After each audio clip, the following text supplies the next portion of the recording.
Hey everyone, and welcome back to another episode of the Happiest Hour on Earth. I'm your host, Chris. And I'm your other host, Emily. And tonight we are going to be talking about how you can maximize your next Disneyland trip. And then if you have not been to the park since 2020, stick around and we'll kind of give you the lowdown of what you could expect, what has changed, what is Disney Genie, what is Disney Genie Plus, what is lightning lanes, individual lightning lanes. It is a jumbled mess, yes. So we just decided we need to talk about it, what it is, so that you can have a better Disneyland trip. We also had a request from a friend of ours to do this topic, which kind of fell at a good time because we are planning a trip ourselves. So we figured we might as well chat about it now. I know. I cannot wait for a trip. It's going to be so much fun. It is going to be our first time with two kids.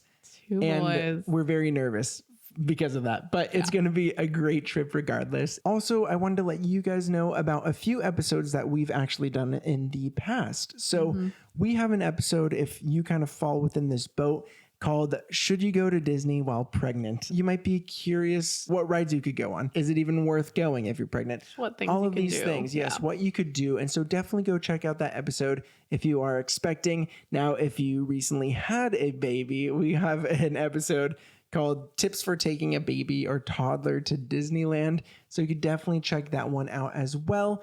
And then on the East Coast, since we've only been to Walt Disney World once, we needed an expert on our episode. We had one right around our 100 episode mark called Walt Disney World Tips You Need to Know with Plan Disney with Jill. Amazing guest that we had on our show. So Great tips. So if you are, tonight we're going to be mainly focusing on Disneyland. So if you are on the East Coast or planning a trip to Walt Disney World, go check that out. She also has great money saving tips as well. And then we also, on top of that, if you're interested, if you haven't been to the parks in a long time and want to know the best rides at the parks, the best restaurants, bars, hotels, what else did we talk? Snacks and food, all this stuff. We also did a series where 4 episodes in a row, just kind of the best of the park. So if you want to find that, you could find them somewhere. Scroll down a bit. Yeah, exactly. They're there somewhere. But tonight, I cannot wait to jump into this episode. So let's go ahead and get started. Let's do it.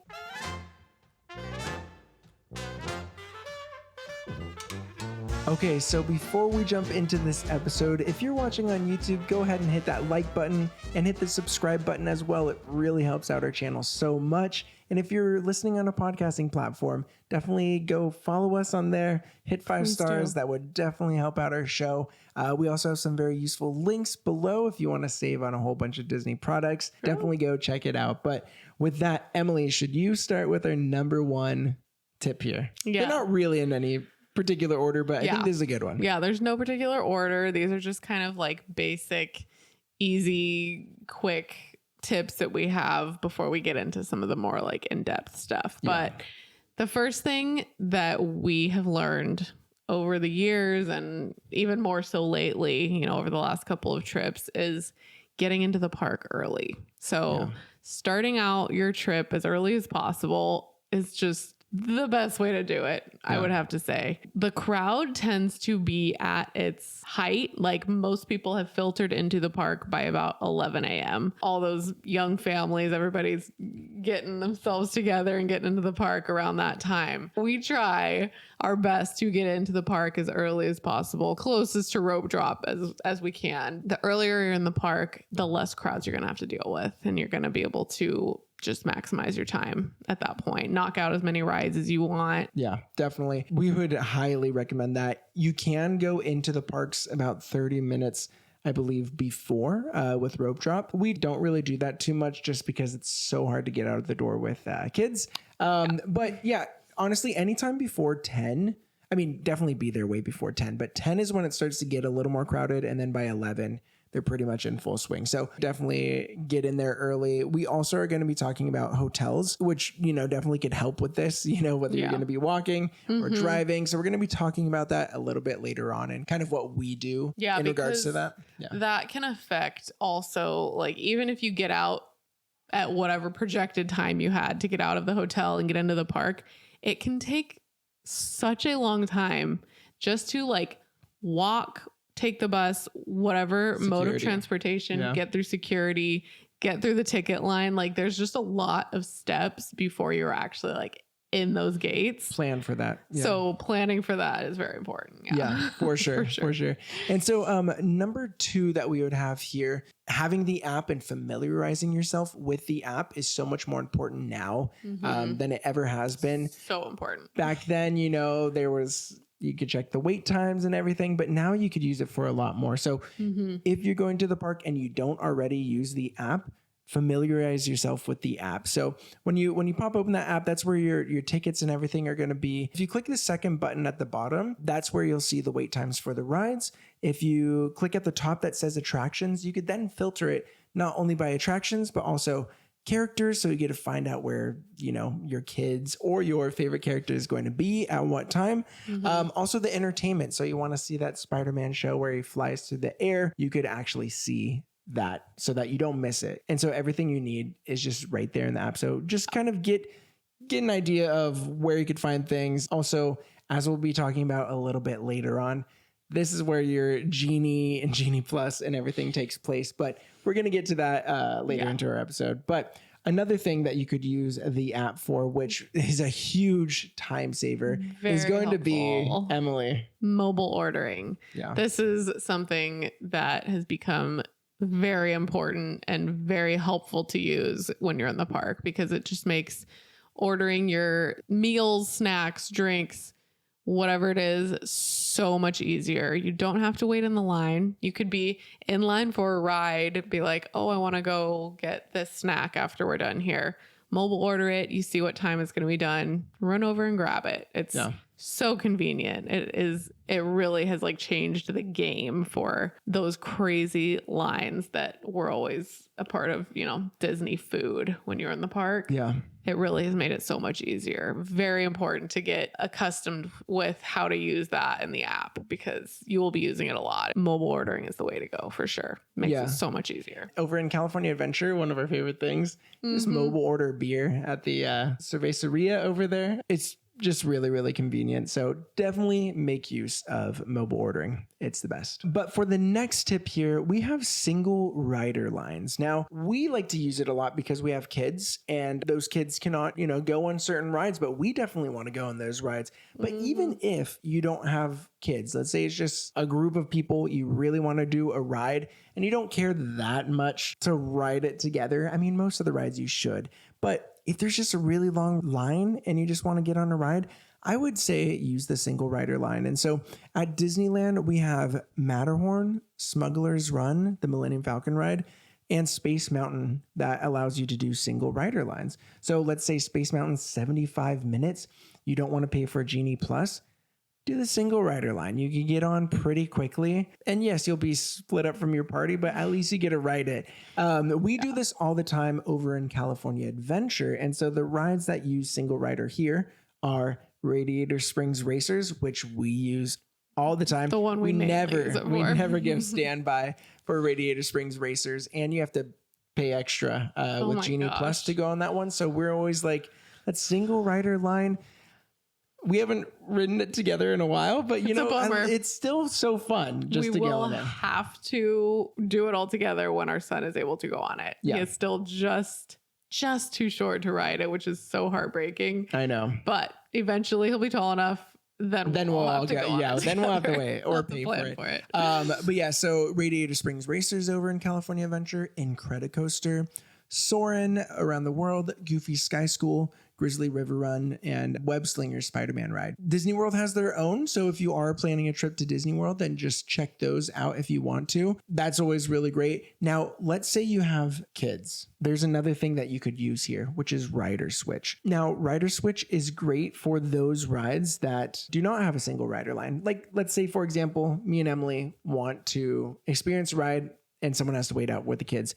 Well, with Soarin' Over California, we could just do single rider line and then they'll come out and then I'll do single rider line and we'll call it good. But let's say I really want to go on Indiana Jones Adventure and she really wants to go on Indiana Jones Adventure. Well, there's no single rider line there. So you could use something called Rider Switch. And what that is that one person waits in the line like normal. You could actually have if you have a bigger party as well, you know, you can have a whole group that goes on Indiana Jones, But before you get on, you tell the cast member, hey, we want to do rider switch.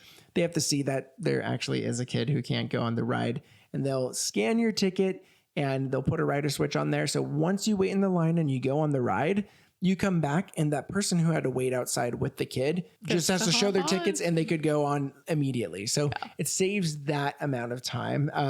The first people do have to wait in the regular line, which is a bummer. But when you do the rider switch, you can have a maximum of 2 people go on almost instantly. So definitely make use of that if you have kids. They'll definitely save you a lot of time in line. Yes, we have used it more than once. It is super convenient to have. It's like, you know, one of the perks of having kids in Disney. Yeah. Like they can't ride everything, but we still want to ride stuff. So it really makes it so much easier to get to just use that switch. Yeah, it's perfect. So nice. Okay, so our next tip is to save money. You can totally bring your own snacks and water into the park, which a lot of other theme parks, you're not allowed to do that. They'll like make you throw them away or, you know, put them back in the car or whatever. Disneyland, you can bring in whatever you want, snack and drink wise. Yeah, no, whatever you want. But not whatever. Okay, within reason. No booze. Keep all that at home. But you can bring your own water bottles. We have definitely been doing this for a while, and there are water fill stations within both Disneyland and California Adventure. If you hit us up, filtered water. But yeah, that is really great. Also, if you are not near a filtered water station, let's say, and you just really need water and your bottle is empty, then go up to any restaurant, ask for a free ice water that you could get, and just dump that into your water bottle. You get really nice ice, really cold water, and you don't have to pay for a bottle. So definitely make use of that. Don't pay for a bottle. And yes, bring snacks.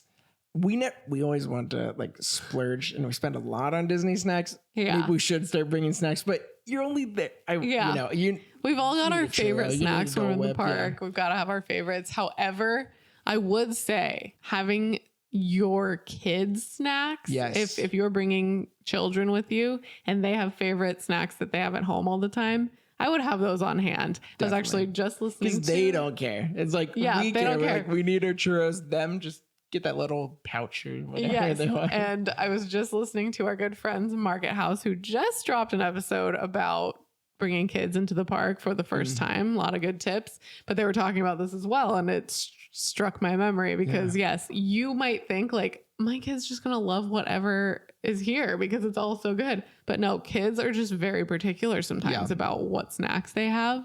So just go with what you know they love. Also what, you know, will hopefully not like mess their tummies up if they're not used to having certain stuff that's in the park. Like it's a safer bet to have stuff that you know that they love and let them try stuff if they want to that's in the park, but having like a safety of, you know, at least a couple of snacks or drinks that they love with you for in line or, you know, any time in the park. For sure. Yeah. Great tips. All right. So next tip here we have is phone chargers. Bring a phone charger, but if you somehow did not bring a phone charger, we have something very special for you. Like we said, you're going to be using the app a lot, right? To mobile order food, check wait times, all of that stuff. Plus, like when you're on certain rides, sometimes it just drains your battery like crazy. So another free bonus tip, if you're on an indoor ride, put it on airplane mode and it'll save your battery. Because if you're on Indiana Jones and most of the line is where, you know, can't find service, it's just going to keep trying and will drain your battery. So put that thing on, or Soarin', put it on airplane mode, save the battery.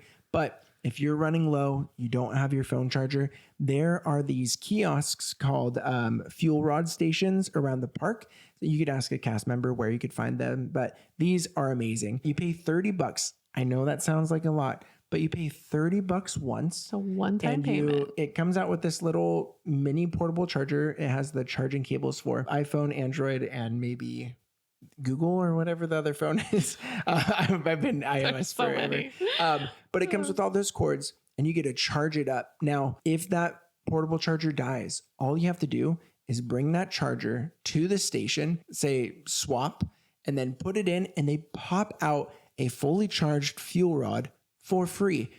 And you get to take those home. So I was always like, man, that's a steep price. And then you have to bring them back. No, you get to keep them. So you could bring them home and then you could bring them back to the park and just exchange whenever it's done. Because some portable chargers, you have to actually charge it to charge it back up and all that stuff. So the fuel rods, you get one pretty much instantly. So definitely make use of that if you want to, or your phone is dead. Yeah. Or if you just want it for future park visits. Yeah. Yeah. I actually, we haven't actually done this before. We've heard about them, but yeah, in doing the research, we discovered that it's, you know, it's just a one-time payment and you can continue bringing it back, which kind of surprised even that they did it that way. Like that's kind of a, you would expect like $5 for a, don't get any ideas, Disney. Do not start charging $5. I don't think they're listening to us. But. Yeah. But it's so nice to swap that.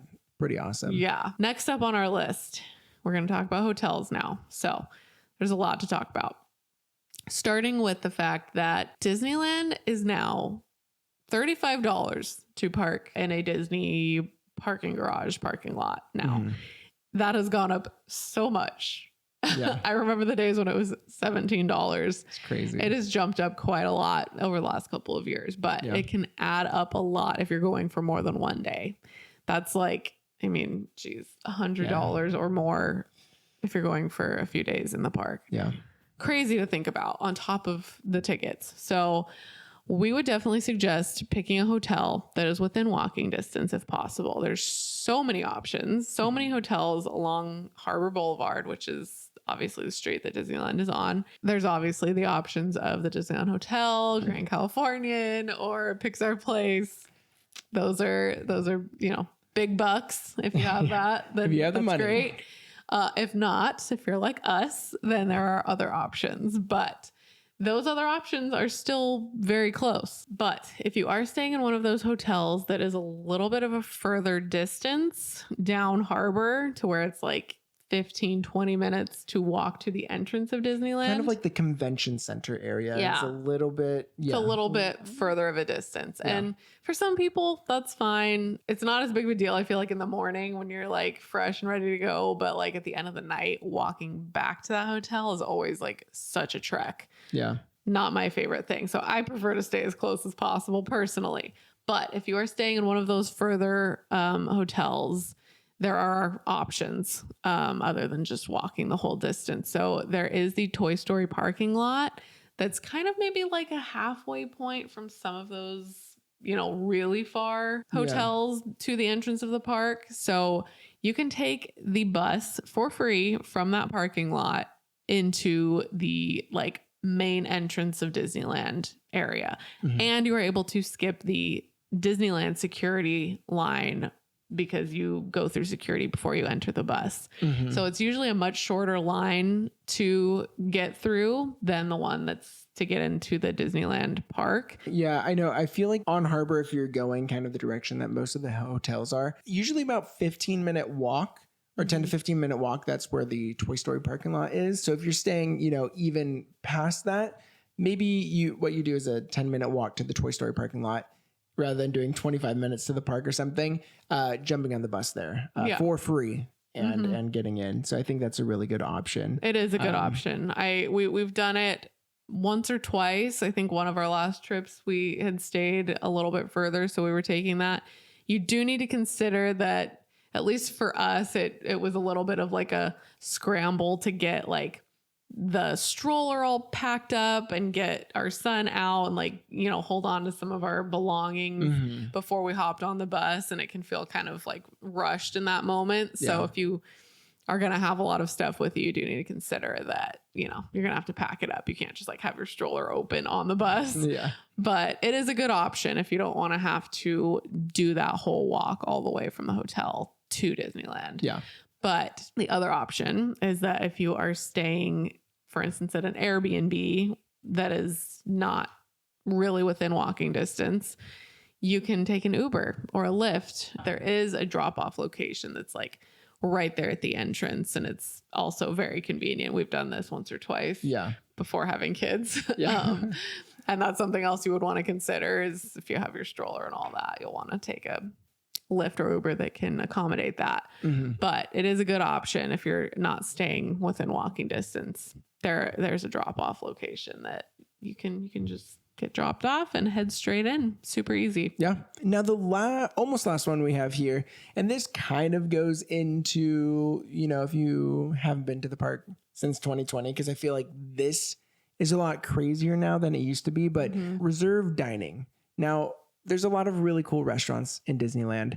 And, if you want to hit those up, kind of see what you want to do. If you want to do Blue Bayou, Lamplight Lounge, Oga's Cantina, which is a whole experience, at Star Wars Land. If you're going and you haven't been for a while and you want to go to Star Wars Land, you might as well try to get into Oga's Cantina as well. But you can't just, reserve the day before or something like that.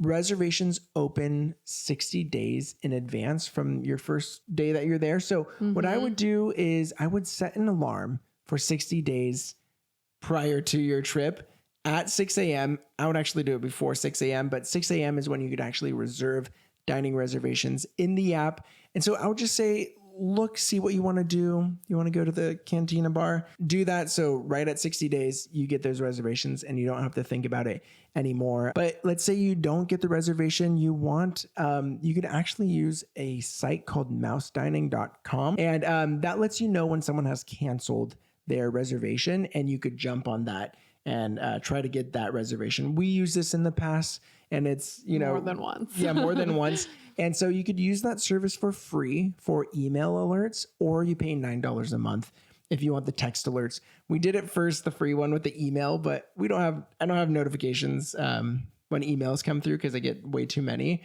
And so we weren't able to get reservations that way. Yeah, so we paid the $9 and in 1 month I was pretty much able to get the reservations that we wanted. They text you and you just have to be really quick. And let's say you don't even really care to go to one of those. Don't worry about it. If you do though, like let's say you're there and you're like, I really want to go into Oga's Cantina or Lamplight Lounge. I've heard good things about it, but I didn't have an alarm set 60 days in advance. You could actually do walk-up wait lists, which are great. So you could either go up to the front, ask to be put on the wait list, and you could be put on the wait list that way. Or if you're in the area, let's say you get to Star Wars Land, you could actually open your app and join the wait list for Oga's Cantina right there on your app if you're like within a certain proximity to that restaurant.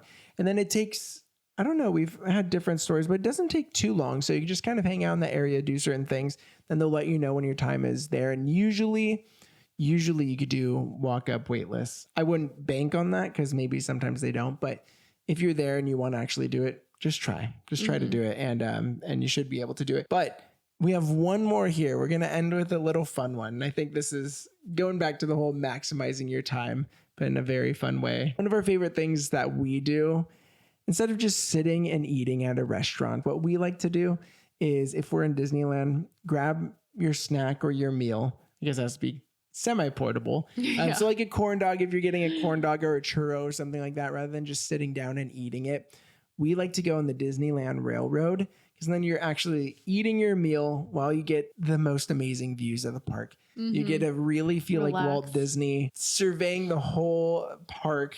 He loved that railroad so much. And so we just do that almost every time. Get a little corn dog, go around the whole park once, and you get to see some beautiful views that you don't get to see anywhere else. So definitely do that. You save time because you're on an attraction while you're eating, and it's just the best. It is so fun. Yeah. Not to mention a lot of times it can be hard to find seating. Yeah. Like a lot of restaurants are just packed, or if you get something at a cart, like there's not just available seating sometimes. Yeah.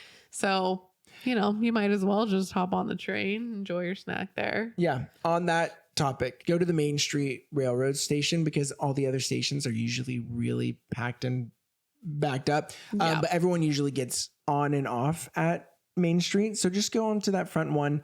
You'll be able to find a seat. There's some other ones that you wait way too long. So just do it. We've had bad experiences with that. So definitely just go to the Main Street one. But before we get to the whole post 2020 tips and information you need to know, we do have some quick listener ones. And thank you listeners for writing these in. These are so helpful and so great.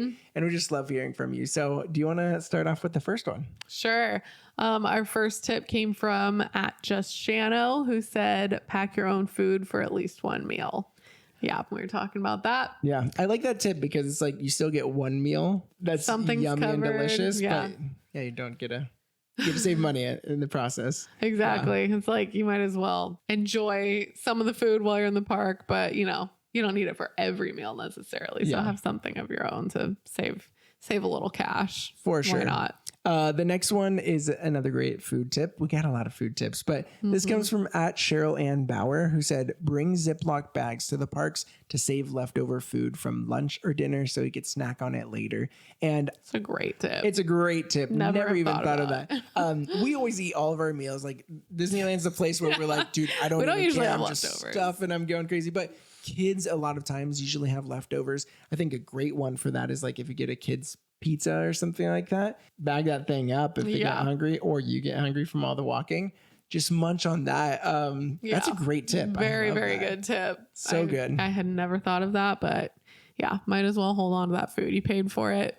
Yeah. Keep it if Don't it did let it not go to get waste. finished. Yeah, for sure. And our next one comes from it's Lauren Renee, who said, you don't have to rush to the big rides. Ride something new to you, see shows, meet characters, and eat the food. Take things slow and enjoy. I love Very that. true. You got to just enjoy each thing for what it's worth because all of it's so special. Yeah. And when you're rushing, sometimes you could lose the magic. Sometimes you just need to take a sit back. And honestly, we were always like that when we were younger, go to every ride and all this stuff. And now we like to enjoy the shows. I mean, the shows are just as big of a part of the magic as the rides are. And so definitely see things like that because it really puts you in that Disney spirit. I love that one. Yeah. So good. So next we heard from at Jolly Holiday _w.leah, who said, don't pay for water. Yes, just like we said, ask for free cups of water and then you could pour it into your bottle if you brought one. Love that tip. Really, you don't want to pay $5 or more for a water bottle. So much for although some water. of those smart waters are really yum. They are so good and cold. But yeah, just get ice water. Don't it. pay it. Don't pay it. Yeah. Yes, just have your own bottle. So handy to just have it or refill at the filtered water station. Exactly. Yeah, for sure. Yeah. Great tip. Our next one comes from at Lulu Bee Buzz and Memories, who said mobile order as much as possible. We feel ya. For sure.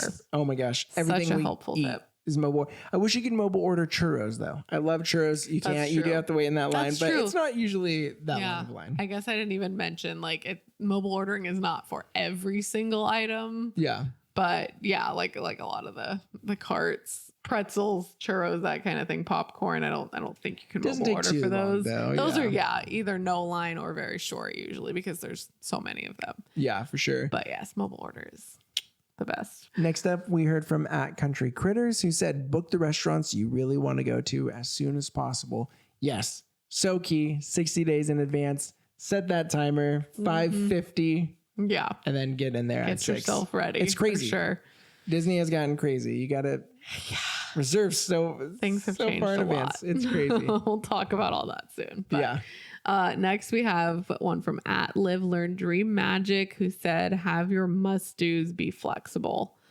Yes. You don't want to be disappointed if you can't get it all done. Exactly. I totally agree. You're never going to get everything done. There's always going to be things that you did not get to accomplish. You couldn't do. There's a few things closed while we're there. Yeah, that's such a bummer. that's Sometimes there's just going to be things closed. Sometimes it's going to be your favorite ride that's closed. That's happened to us more than once in the past, but you're still going to have a fun time. You do really have to be flexible. That's the thing. Don't let it bum you out too much. Just enjoy everything that you get to do. And if you don't, then you get to make another trip. Exactly. There's always other trips on the horizon at some point. For sure. Yeah.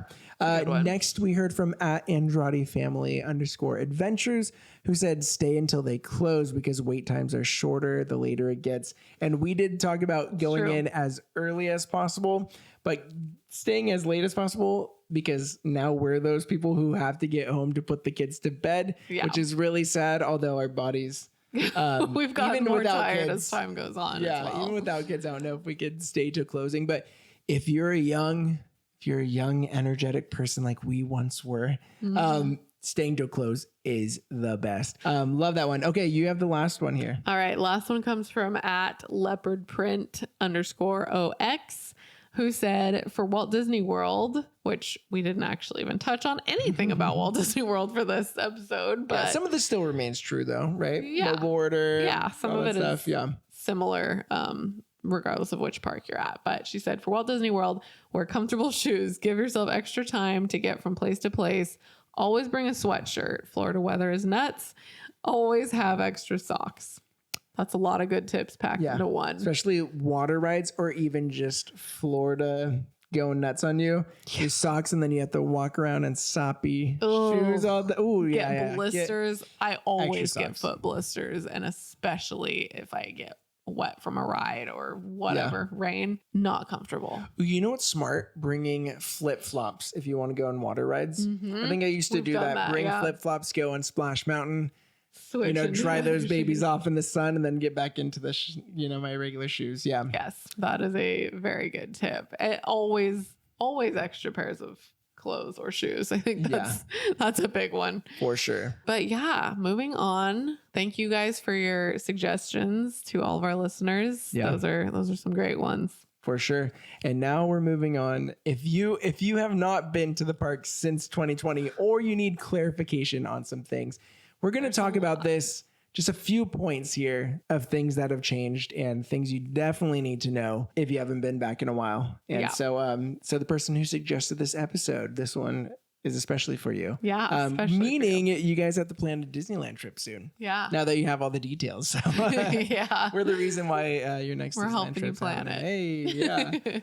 So the first thing you need to know is that there is now a reservation system whereby you must reserve your tickets ahead of time. It's no longer just like walk up, buy your tickets at the booth and go in. You have to reserve your tickets ahead of time. And select the actual days that you're going. Yes, the specific dates that you'll be there. Everything has to be very specific. You also have to pick each day which park you will be starting at. And then you are able to park hop starting at 11 a.m. if you are park hopping. And also a tip on that. Let's say you have dining reservations at Lamplight at 10 in the morning. Make sure that you're starting in California Adventure that day because you won't be able to make those reservations. Yeah. And if you're not park hopping, then you still have to say, I'm going to be in Disneyland this day. I'm going to be in California Adventure this day. So something you have to take into consideration, a little more planning. You can't just show up and say, let's go. Should we go to the right to Disneyland or left to California Adventure? You do have to let them know in advance. Yeah. And on that, another tip added to this is if you want to save a few bucks, we have a Getaway Today link in our description below. You could save a few bucks there. It also goes to help our show a little bit. And if you are trying to do like a ticket and a hotel package, they have great packages on there where you save on the tickets. You also save on the hotel because you're bundling. And if you use our code HappyHour with capital H's in there, you save an additional $10 off. So savings on savings, and it goes to help our show. Definitely check it out if you're trying to look to save a few bucks. Okay. Now, this is what you've all been waiting for. We are going to be talking about the difference between Genie, Genie Plus, Lightning Lanes, individual Lightning Lanes, all the crazy stuff. So what you need to know, no more Fast Pass. Fast Pass is out the door ever since 2020. It's a crazy time. This is one thing that Disney fans just hate. Every time you say Genie, like start like that, oh man, people are getting angry. Everybody's not like Genie. Their opinions. Yeah. Oh. It's so bad. So I'm going to break this down and I kind of learned some new things here while I was doing the research because I was trying to boycott Genie Plus. I was like, you're not going to make us pay this much to, go on rides fast. I like the old free fast passes. They were the best, but let's get into it. So there's something called Disney Genie. Now, Disney Genie is free. It's an app feature that helps you plan your day by recommending rides and restaurants. If you've gone to the parks a lot and know where everything is, probably not going to really make that much of a difference. I think it also is based on your location. So it'll tell you things around you that you should check out. So that is Disney Genie. Now, the thing that everyone does not like is Disney Genie Plus. Now, Disney Genie Plus, this starts at $30 per day per guest, meaning if you have 2 people and you get Disney Genie Plus, that is $60 per day. If you have a family of 4, it's going to be $120 per day, right? Now, this is a paid service that allows you to enter lightning lanes for certain rides. Now, lightning lanes are pretty much the old fast pass system. So just a quicker way to get onto the ride. Now, you can make your first lightning lane selection at 7 a.m. on the day of your visit, but you always have to wait 2 hours until you can choose another one. So it's not like you're paying the $30 per person per day to go on every ride and just keep clicking which rides you want to go on. You make one, you wait 2 hours, you pick another one. Also, this is based on demand. You're going to want to get your lightning lanes for the biggest rides first, because if you wait too long, more people are going to have those fast passes and the time slot's going to be really far down. So go for the bigger rides first, and then you can try to hit the smaller rides. Now, I said certain rides. There are a certain number of rides that are included in that price point, but there's something called individual lightning lanes. Now, these are rides that you have to pay even more for. So the rides that are excluded, we're going to talk Walt Disney World real quick. The ones that are excluded at Walt Disney World are Seven Dwarfs Mine Train, Tron Light Cycle Run, Flight of Passage, Cosmic Rewind, and Rise of the Resistance. The rides that are excluded at Disneyland are Rise of the Resistance, Mickey and Minnie's Runaway Railway, and Radiator Springs Racers. If you want to use a lightning lane for these rides, you can expect to pay anywhere between $15 and $30 per individual lightning lane. These are also based on surge times. So certain days they might be $15. Other days you can expect to pay even more. The one thing you have to know here, let's say you pay that $30 for Genie Plus. You get to do some lightning lanes that are included in that. But then if you want to go on Rise of the Resistance, you might have to pay an additional $30. So you're already out $60 per person to do that ride. One thing you do have to know though, it's called the individual lightning lanes because it's in addition to Genie Plus, or you don't actually need to have Genie Plus to get these individual lightning lanes. So what if I don't want to pay the $30 for Genie Plus, but maybe I do want to pay to get on Rise of the Resistance? I don't need to get the base package of Genie Plus and then add on top of that. I could just do an a la carte Rise of the Resistance or an a la carte Radiator Springs Racers. I don't need the Genie Plus. So I know that was a lot of information, but yes, Disney Genie just gives you recommendations. Genie Plus, you pay to get into lightning lanes, then individual lightning lanes, the ones that are more on top of that. So they really complicated the system. It's really tough, but hopefully that helps you out a little bit. If you have any questions, you could ask us and we will try. Do our very best to break it down. We're still figuring it out ourselves. Yeah. Now, one other thing we wanted to talk about, and I think these are all the changes. So reservation systems, Genie Plus, and then virtual queues. I believe they had virtual queues even before 2020. Maybe not. I don't think so. Those years were a blur. Everything's blurred, but I don't think that they were around. Yeah. So this is the last one we want to talk about here. And it's important if you want to see the nighttime spectaculars specifically, or if you're on Walt Disney World, there are certain rides that have virtual queues. And so those rides currently are Cosmic Rewind and Tron Light Cycle Run, or I believe you could just pay the individual lightning lanes and not have to worry about virtual queues. Virtual queues, you have to get in there the second they launch to get a space there. So I would probably just pay for that. We have not done this over in Walt Disney World. So I would just YouTube how to use those virtual queues. And it's probably going to be a lot clearer for those rides, but we can't really talk on those because we haven't done them. We did do them for Rise of the Resistance a long time ago, but that is just a whole mess. But let's talk about virtual queues. Right now in Disneyland, there's a virtual queue for World of Color.